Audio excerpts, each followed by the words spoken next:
Hello, Dr. Amizam bin Arzemi. We are from Class C, Group 1. Our group leader is Chang Foong Ni. Following with the group members, they are Lee Phei Vian, Tang Yin Yun, Hoo Kam Ying, and Pang Yi Lyn. Our group title is Discuss Marxist Theory of History, relating it to the early ideas of Darwin's natural relations, George Hegel's dialectical process, and Ludwig Weber's philosophical materialism. In this topic, we will talk about the introductions, biographical detail of Karl Marx, intellectual influence, Marxist theory of history, conclusions, references, and the last is the partial examinations questions. There are two socialism groups. The first group is moderate socialism group, and the second is extreme socialism group. In moderate socialism groups, such as utopias and Christian socialisms, they claim to represent everybody's interests. They did not think that violent revolutions should be used to change the capitalist system. They wish to modify the classical liberalisms, not overturn the system that support it. However, Karl Marx, the leader of Marxian socialism, dismissed that approach because he believed that socialism should not be forthcoming until the concerns of the working class deteriorated to the point of open rebellion. Capitalism, according to him, had internal contradictions that would ensure its eventual demise.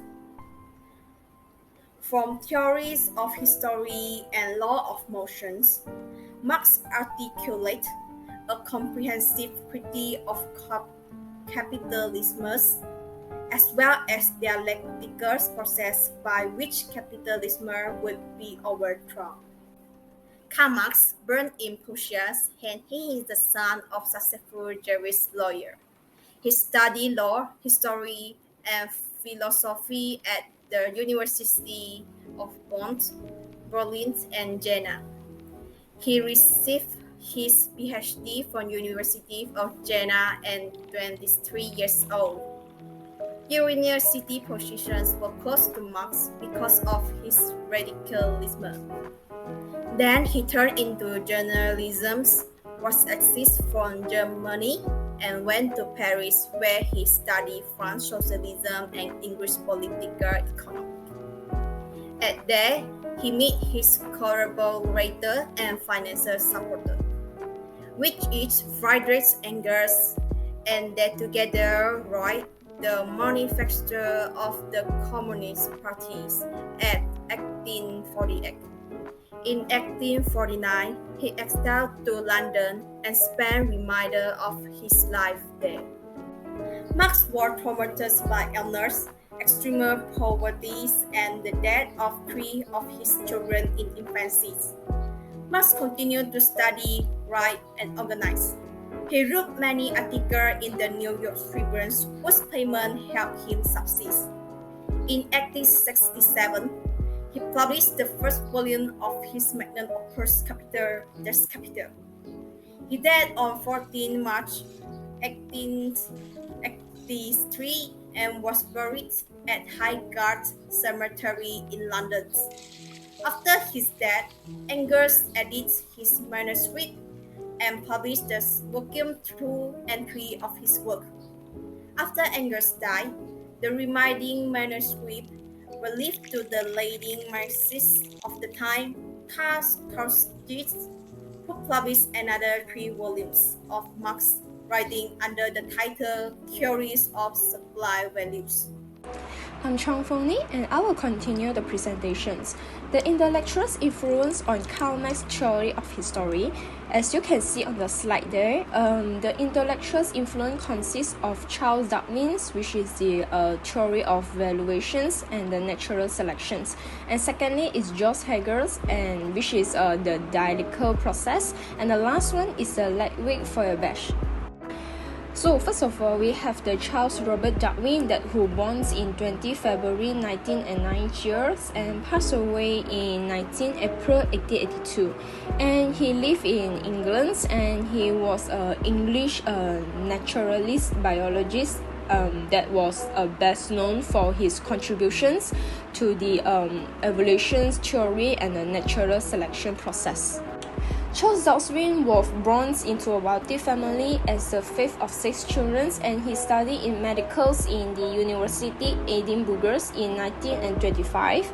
And he was encouraged to become a doctor, but he was fascinated with the natural worlds. Therefore, he was still to Galapagos Islands in 20 and 31 to abroad the Hamish as Beagle. According to the Darwin famous book, which is one origins of species, the struggle of the existence and the favorable variations are preserved, while unfavorable ones are unlimited.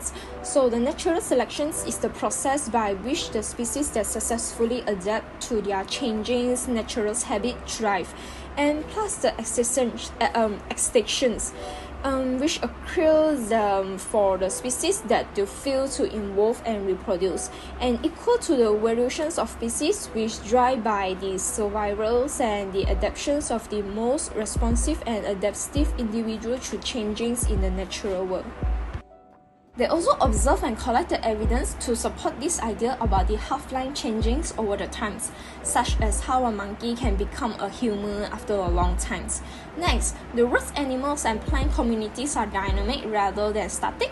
They evolve over the times with their new form emerging and the others going to extinct. For example, the dinosaur already validated, and they also have a great world that is changing due to the slowly and steady environment change, like suddenly change the evolutions of the species that ability to adapt to all the economic system that founds to like a common ancestor. And all the time, the process of the natural selections has created a different species, which is specifically that adapt to their ecological age. This is the example of the theory of variations and the natural selections.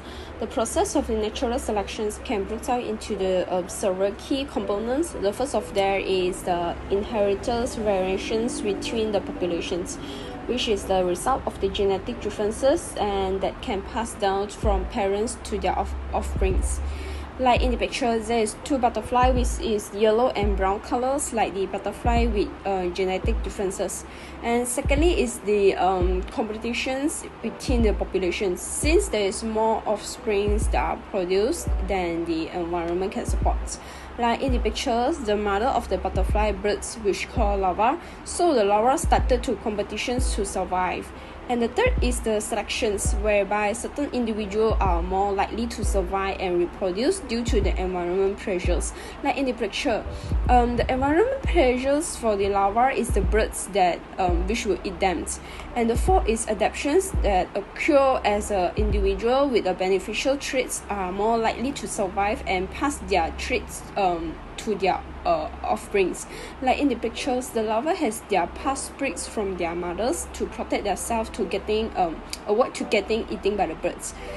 Finally, over the times, there is a changing in the frequencies with different areas between the genetic pools of the populations, which is leading to evolutions. Like in the picture, the larva who will survive and become a butterfly, which also can leading to evaluations of a new butterfly species with different colors of wings, their patterns, or their hunting strategy. So one of the keys of the ideas of the natural selections is that is operations on the principles of survivals of the fittest, which refers to ability of the organisms to survive and reproduce in the environments. In this context, the fitness doesn't necessarily mean that physical strategy or intelligence, but this is rather that the ability to adapt to changing environment conditions. So in this summary, the natural selections is a process by the advantage of the traits and become more common in populations over the times due to the differential survival and reproductions of individuals with those traits. This is leading to a the gradual change in the characteristics of the populations and are limitedly to the evolutions of a new species. How much true the Darwin's ideas about the evolutions and the natural selections are similar with his own idea about the economy. Like the Marx theory of the historical materialisms are based on the ideas that the economies and the social conditioners are mainly focused in influencing the history. In the similar way, the Darwin theory of the evolution explains how the group of living things and change over the times due to their environment. So the natural selection was the key part of this process. And Marx also believed the Darwin descriptions of the struggles for survival and the competition for the resource in the natural world are similar to what he saw in the human society, like struggling between the classes and the competitions for the resource. And Darwin also has highlighted the importance of the dynamic analysis in his theory of evolutions, and Marx also did the same way. And Marx also believed that the socials and the economic conditions are always changing and growing. And he also believed that the statics analysis of the socials would not show how the society really works. In the same way, that the Darwin theory of the evolution also explained how the living things are changing and adapting to their surrounding.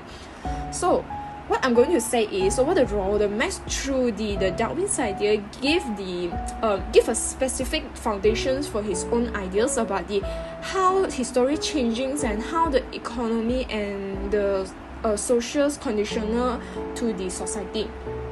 And Marx also able to develop his own idea about how society and the economy changing happened because he saw the similarity with the Darwin theory of valuations and the natural selections and his own theory of the political economy.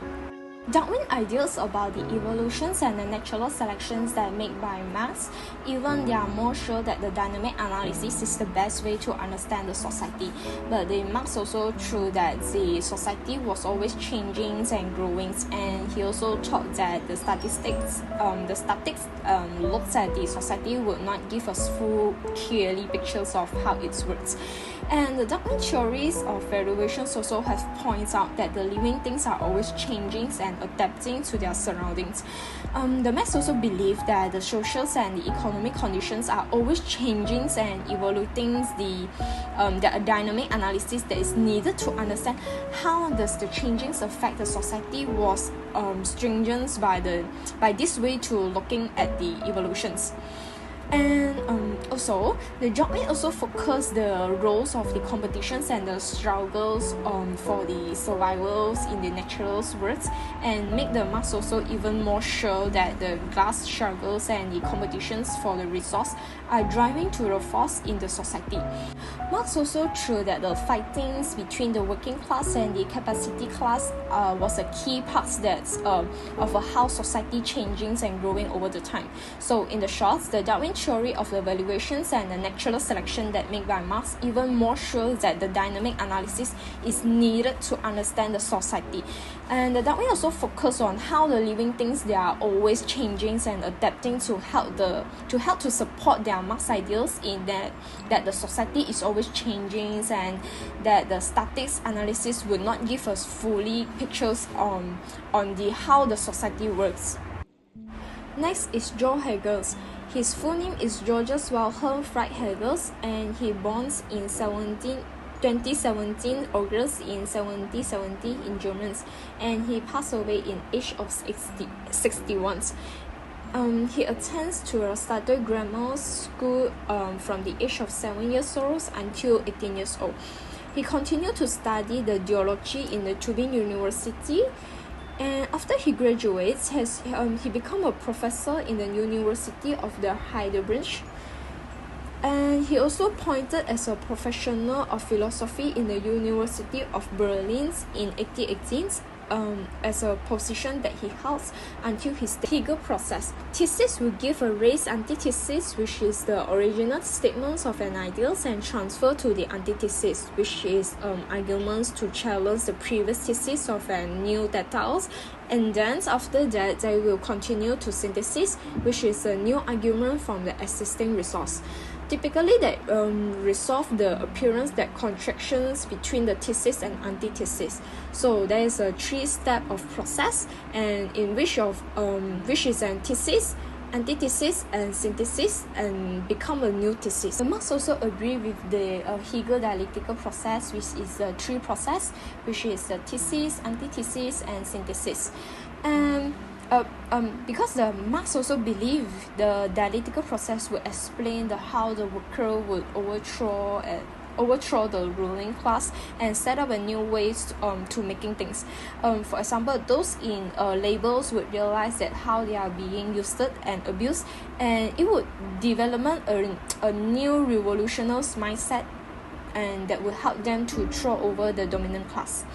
So in a short, Marx also agree with the Hegel ideas of that historical, which is the dialectical process that used and explain that how the historical change. And Marx also has said that the class struggles is a part of the dialectical process, and it will lead to a society without a class in the end. Hello everyone, I will continue to present the biography of Ludwig Andreas Rolf Furbusch. Furbusch was a German philosopher and anthropologist. He abandoned theoretical study through the influence of Karl and became a student of philosophy under George Hegel for 2 years in Berlin. He received his doctorate at the University of Erlangen in 1828. His famous book, The Issues of Christianity, on 1890, provided a critique on Christianity and strongly influences generation of later thinkers, including Karl Marx. Hence, Furbusch is often recognized as a bridge between George Hegel and Karl Marx. Next, philosophy materialism. What is materialism? Materialism refers to an emphasis on matter, real things, or the work of reality, as constrained to the realm of idea, which is idealism. Furbusch distinguished between reality and fantasy in his book, The Issues of Christianity. Furbusch argued that God is really a creation of man, and that the quality people attribute to God are really quality of humanity. It has been proven by picture number 1, which say that it is not as in the people, that God created man in his own image, but on the contrary, man created God in his own image. So we can say that humans always like to imagine and know things which they are interested in. Next, individuals create a real deity and then worship this deity as if they were supernatural or divine, even though this God in reality and are the product of human imagination. According to Furbusch, religions which bring unreal happy for people and need to be abolished to get real happiness. These 2 sentences also have been proven by the picture number 2, which say that religion is the dream of the human mind. But even in dreams, we do not find ourselves in emptiness or in heaven. But on earth, in the realm of reality, we only see real things in the entrancing splendor of imagination and caprice, instead of this simple daylight and reality and necessity. So, to Furbusch, history consists of the process through which people come to know and accept reality through use their sense perception. Next, the influence of Furbusch on Karl Marx's idea in developing his theory of history. Karl Marx replaced Hegel's idealism with a modified version of Furbusch's concept of philosophical materialism. He agreed with Furbusch that history consists of the process through which people come to know and accept reality through use their sense perception. Marx also believed that fantasies such as religion need to be abolished to get real happiness. In 1844, Marx wrote, "Religion is the opium of the people. The abolition of religions as the illusory happiness of the people is required for their real happiness." It has been proven by the picture number 3, which say that the operation of religion as the illusory happiness of the people is the demand for their real happiness. To call on them to give up their illusions about their condition is to call on them to give up a condition that requires illusion. The criticism of religion is, therefore, embryo, the criticism of the well of tears, of which religion is the halo. Next, Marx's theory of history. Marx combined Darwin's theory of evolution and natural selections, Hegel's dialectical process, and Feuerbach's materialism to develop his theory of history. According to Marx, in every historical era, the force of production, FOP, produce a set of ROP, which is relation of production, that support them.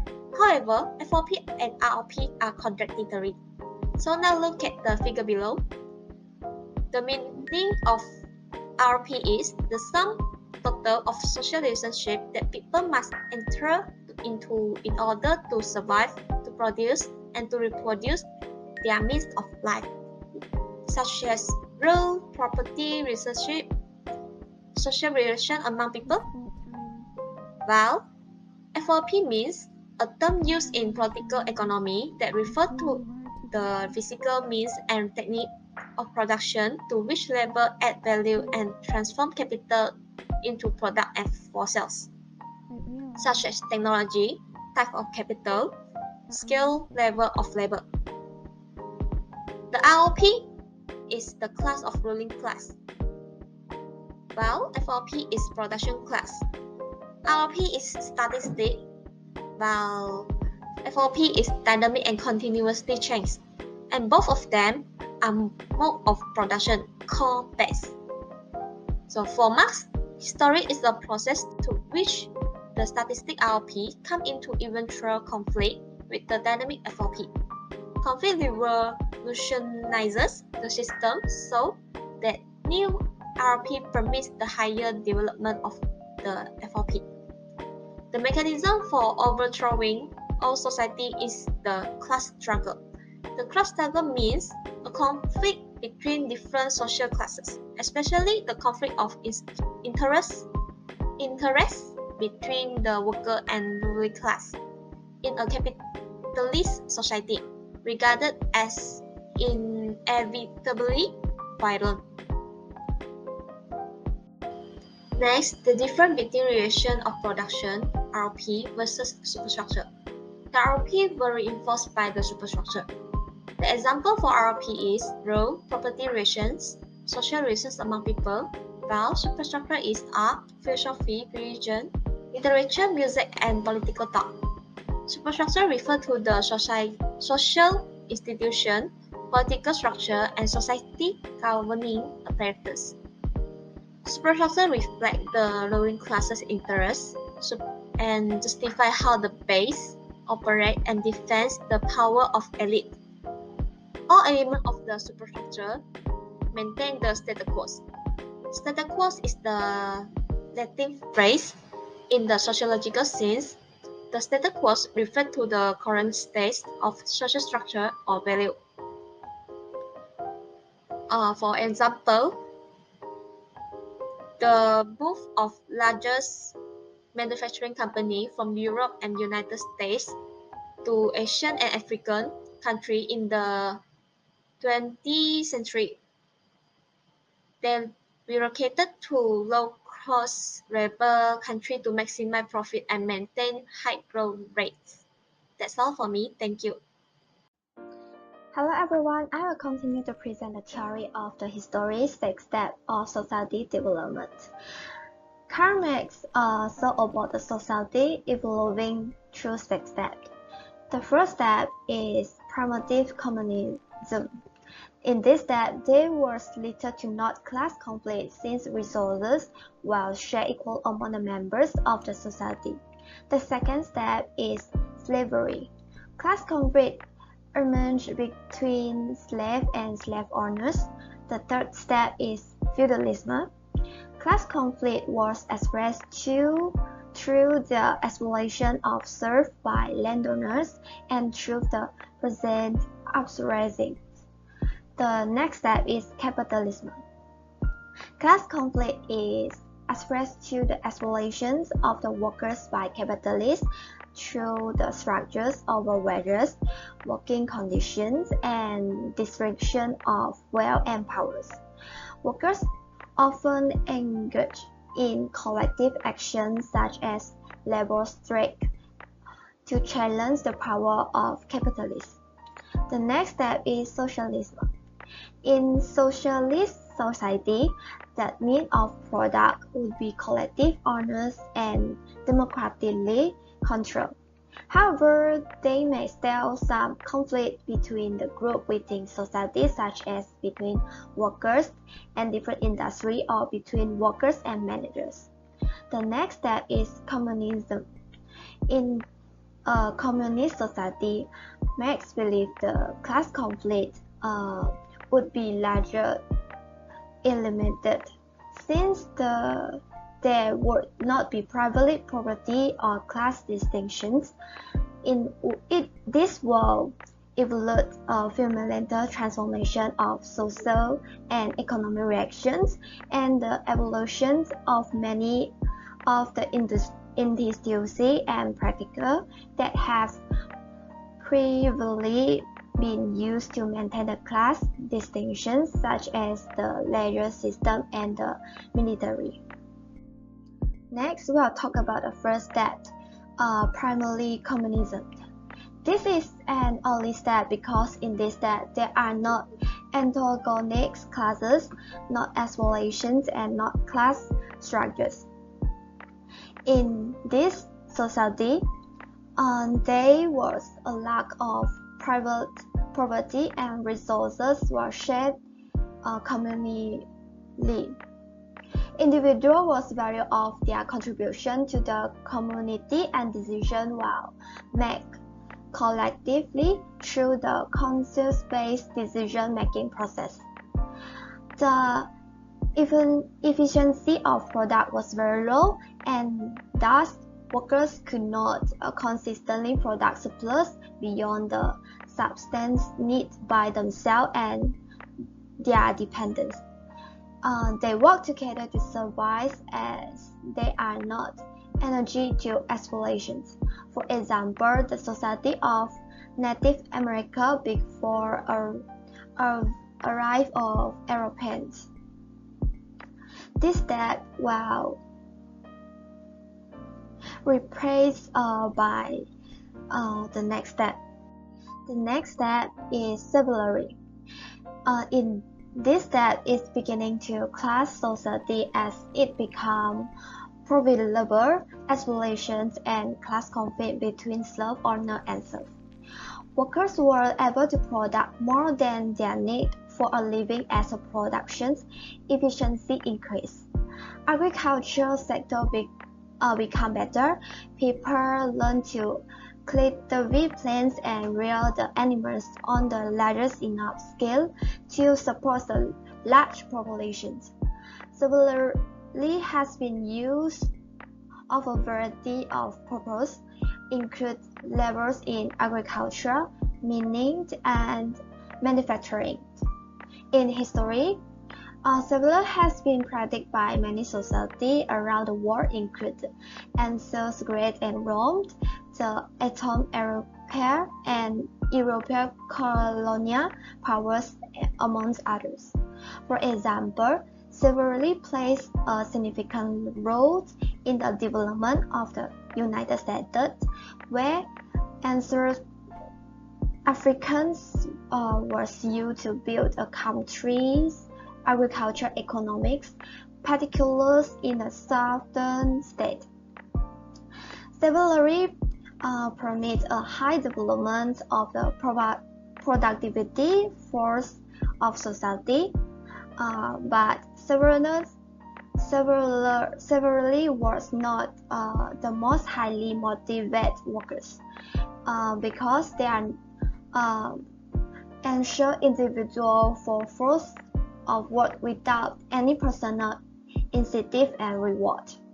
but this system was overthrown and replaced by feudalism. The next step is feudalism. During feudalism, there are many classes such as king, lords, serf, and some little more of slave. The step is ruled by merchants who, inheriting their position, marry and conquer their way into leadership. The king of other powers long granted land to vassals in exchange for loyalty and military service. The vassals in turn could grant part of his land to serve vassals who would give him loyalty and military service in exchange. This created a complex system of feudal obligation and relationship, which each level owes loyalty and service to the level above it.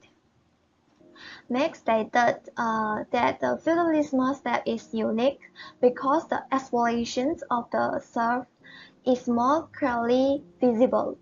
The relationship between lords and serfs was based on a system of reciprocal obligations, with the serf honors labors and loyalty to the lords in exchange for protect and land use. However, the terms of the relationship was heavily weighted in favor of the lords, who had a visible unlimited power over the life and livelihood of their serfs. Serfs were often subject to honor tax fees and were required to perform a wide range of laborious service of their lords without compensations.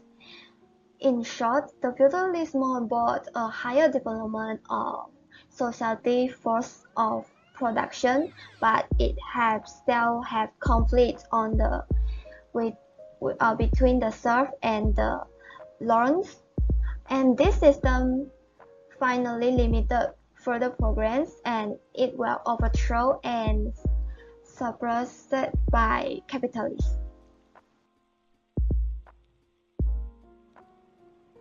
Hi everyone, my name is Lee Phei Vian and my metric number is 284931. I will continue to present step 4, which is capitalism. Capitalism produces self-interested behavior through its emphasis on making profit and accumulating wealth. This means capitalists only care their own interests or profit, and they don't really care about the working class. For example, long working hours, low wage, and etc. There are two main groups under capitalists, which is proletariat, mean working class or lower class, and capitalists, owner or who own the means of production such as factories. Workers are wholly dependent upon wage, and capitalists are dependent upon money invested that can create more money. Capitalists will pay the worker as little as possible, in fact just enough to keep him alive and productive. Mean the owner will pay the worker a small amount of money. That means the rich get richer and the poor get poorer. In capitalism, the operating class is the bourgeoisie, a group of business owners, and the oppressed class is the proletariat or working class. Now, I will still continue to explain capitalism. Based on Marx, the technique of production become increasingly concentrated and centralized, and the system of private ownership of capital become a barrier for the future progress. Unemployment become rising, causing the worker revolt. Mean the workers are just an instrument for the state, but the working class success to overthrow capitalists and establish socialists. Now I will explain step 5, which is socialism. Socialism is a state between capitalism and communism. The picture on the right hand shows the relationship between them. Socialism is built upon the previous system, which is capitalism, by nationalizing the means of production, that is corporations, resources, bank, and so on, but not making everyone equals. Means socialism don't care about making everyone are equals, and they only care about nationalizing the productions. According to Marx, capitalists face class struggles and contradictions that will inevitably cause it to be overthrown and repressed by socialism's theory of history and law motions. The meaning there is Marx says that capitalism is repressed by socialism because of class struggles and contradictions. The working class is overthrowing the Belgian state, will set up its own dictatorship of the proletariat to destroy the Belgian class. Dictatorship of the proletariat is the condition where the proletariat holds state powers. Under socialism, the profit motive and the free market will eliminate as the main guiding force of the economy. The slogan of socialism is "For each according to the ability, to each according to their words." In socialism, opposing class is state managers and the oppressed class is workers. Next is taxing with communism. Communism is the extreme form of socialism that aims to establish the classless, moneyless, stateless society. Mean communism wants everyone share the benefit of labors and the state control all the property and wealth. In communism, oppressing class is no class, and the oppressed class is no conflict. The slogan of communism is "From each according to their ability, to each according to their needs." Marxist theory of history provides a framework for analyzing human society and the law of its development. Marx was influenced by Charles Robert Darwin's natural relations, George Hegel's dialectical process, and for Hegel, philosophical materialism is developed his theory of history. For him, history is a process through which the static relations of productions, thesis, come into eventual conflict with the dynamic force of productions, antithesis.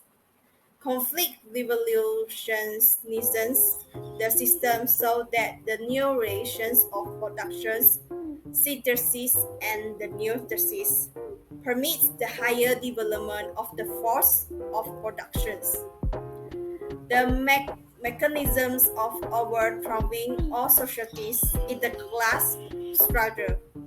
Marxist society evolving through six states. The first is primitive communism, the second is slavery, the third is feudalism, and the next is capitalism, and the fifth is socialism, and the last is communism.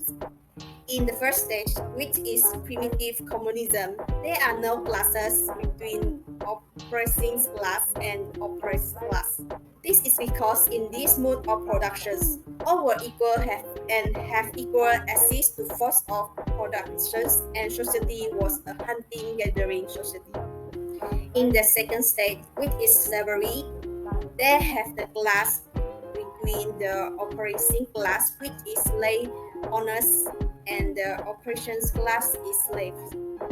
As the population increased, slaves were forced to produce more. Feudalism, the society was divided into land the owners, further lords, and landers serfs.